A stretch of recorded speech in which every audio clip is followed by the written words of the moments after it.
প্রিয় প্রাক্তন, হয়তো এই লেখাটি কোনোদিন তোমার চোখে পড়বে না, কিংবা পড়লেও তুমি গুরুত্ব না দিয়ে এড়িয়ে যাবে। তবু বুকের ভেতর চেপে রাখা পাথরটা আজ সরিয়ে ফেলতে ইচ্ছে করছে। কিছু কথা থাকে যা কাউকে শোনানোর জন্য নয়, বরং নিজেকে হালকা করার জন্যই বলতে হয়। আমাদের সেই দিনগুলো এখন ধূসর কুয়াশার মতো ঝাপসা। একসময় যে মানুষটার সাথে কথা না বললে দিন শুরু হতো না, আজ তাকে ছাড়া কাটানো হাজারো দিন অনায়াসেই পার হয়ে যাচ্ছে। সময়ের স্রোত আমাদের দুজনকে জীবনের দুটি ভিন্ন প্রান্তে দান করিয়ে দিয়েছে। তোমার সেই পুরনো হাসির শব্দ, ছোট ছোট অভিমান, সবই এখন কেবলই স্মৃতির অ্যালবামে বন্দী। তোমার ওপর আমার কোনো রাগ নেই, কোনো অভিযোগও নেই।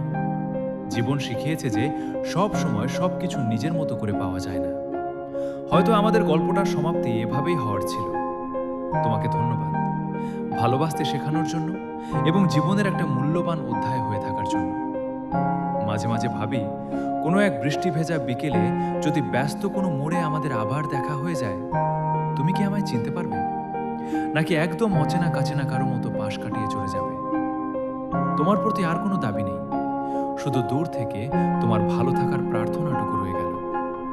ভালো থেকো তুমি, তোমার মতো করে। আমি না হয় আমার এই ভাঙা হৃদয়ের ধ্বংসস্তূপেই খুঁজে নেব এক চিলতে শান্তি। জানি আমার এই আকুতি হয়তো তোমার কানে পৌঁছাবে না, কিন্তু মহাবিশ্বের কোথাও না কোথাও আমার এই হাহাকার ঠিকই জমা